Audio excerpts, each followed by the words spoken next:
When I came to Eckhart, there was a trust, and there was a sense. I believed him. I believed what he said, and I listened to him, as some of you have read or know, that compulsively for a long, long time. I mean, compulsively in a really unhealthy way, not a way that I necessarily certainly would not recommend anybody else, unless that's what they did. That's what I needed to do. I know because it's what I did, and I also know because it worked. So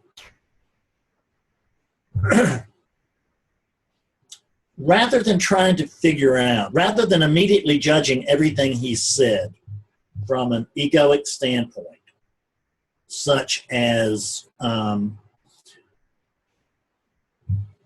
well, I'm not sure that that's right.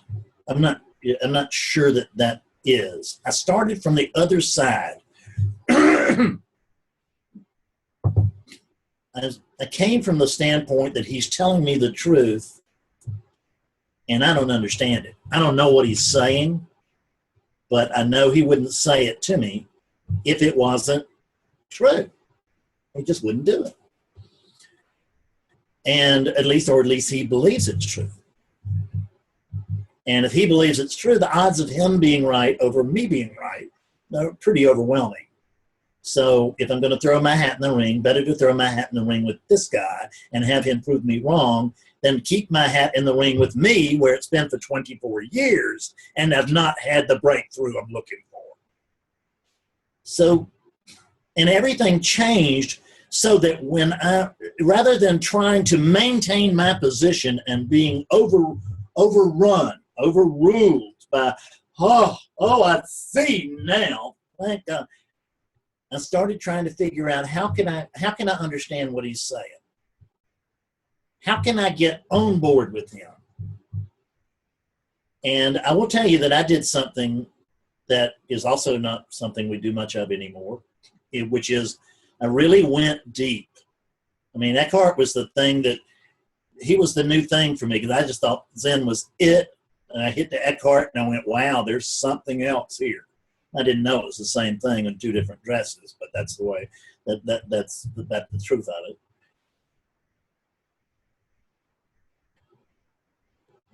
But I read everything. I mean, he didn't have that much. He's written less than I have, but his books were staggering for their day. They're still good books, I'm sure. And excellent books, and they may still be staggering to their day. They just wouldn't be staggering to me, and probably not to you at this stage.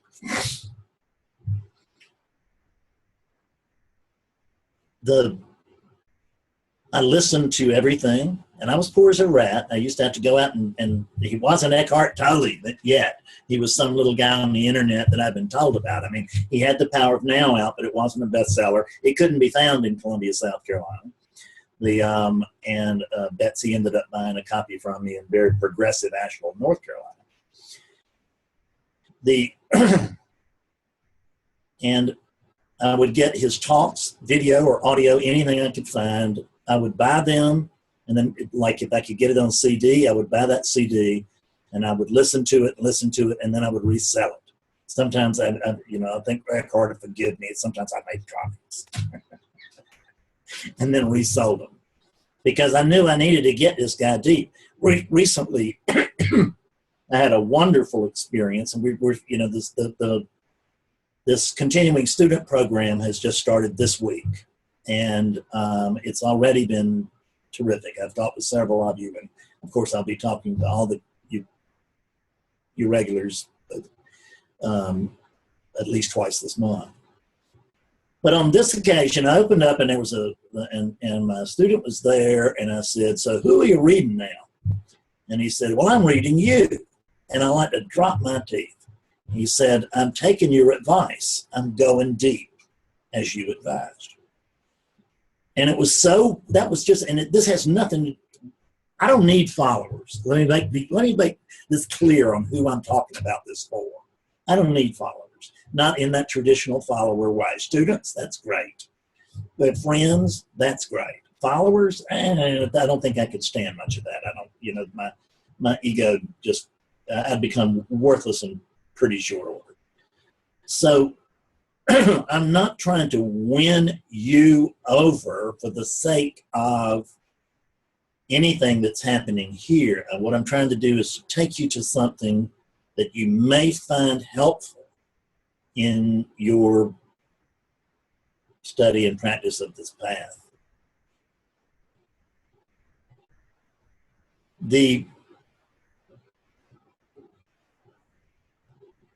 For one thing, it is really uncanny that people will, and I'm not talking necessarily about the people in this room. I'm not necessarily not talking about the people in this room, but I don't want to narrow it.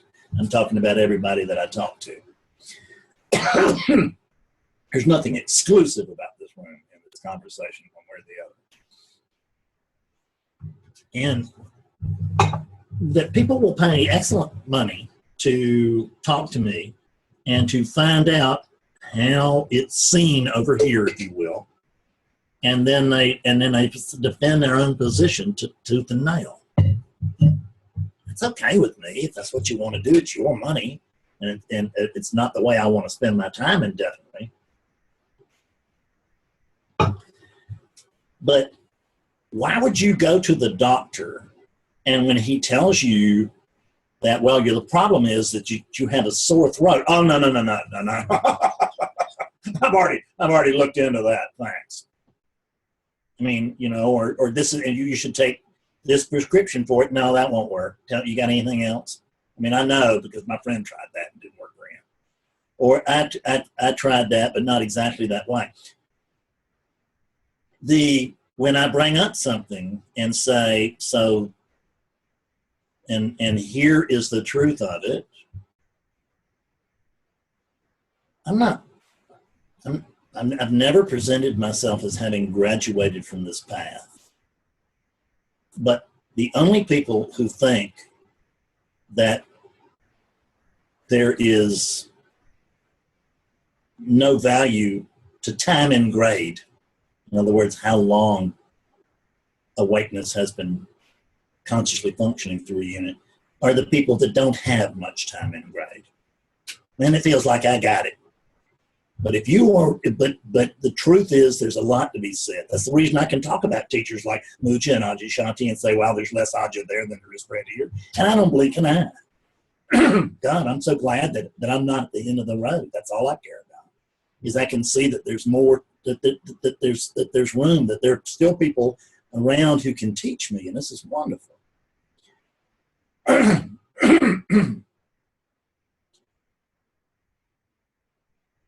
But I'm not gonna argue with them. If I catch myself arguing with my teacher, I'm catching a fool. You get this? That doesn't mean that you agree with everything I say.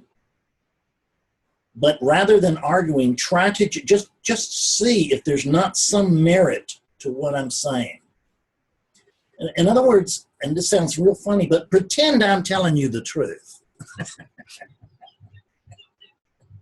Pretend I actually do know what's going on here. It would do you a world of good.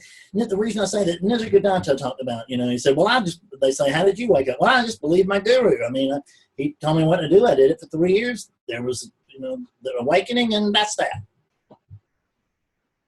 And if I were to go into a room full of non-dual students and suggest that today, they'd throw bricks at me.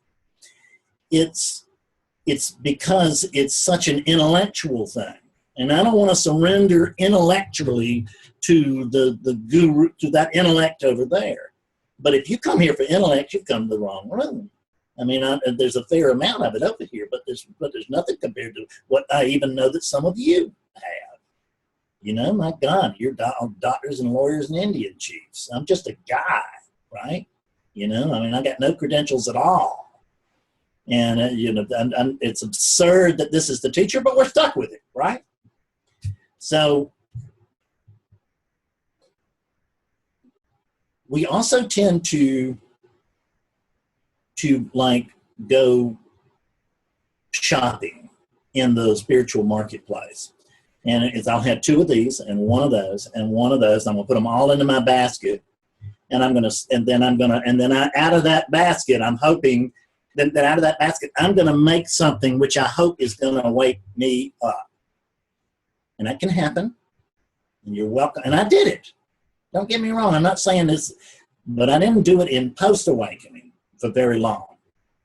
I can click off on, I mean, I read a number of people, but I can click off the people on I think one hand that really had a tremendous amount of impact. Now I have to use 2 or 3 because the further I go, the more people I'm willing to read, but very few living teachers. There's so much available when, and I'm not even an old timer like some of you are. I mean, I was on the Zen path for a long time, but there was no internet.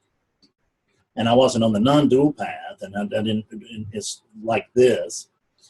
And the internet has brought you an overwhelming amount of resources. And that's great, but try not to shop them.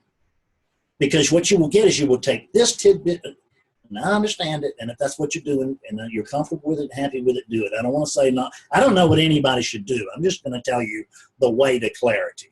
Then you can come or not. But deciding I'm going to take 1 of this and 1 of this and 1. I'm going to take a sound bite from here and a quote from there and a sound bite from here and a quote from there, and I'm going to mix them all up, and I got 11 teachers in my head. That's not the way to clarity. You don't get to clarity if you want to find the water. You don't dig 40 shallow holes. You dig 1 deep hole, and then when you're finished, when you've struck water with that hole, go dig another one. And if you dig a long time, you don't strike water with it. There's nothing wrong with going to find another one. And you can be unfaithful on the side. It's okay. But try to go with, and if it's not me, that's okay too. I'm only supposed to teach the people I'm supposed to teach, and the only way I can tell them who they are is when they show up.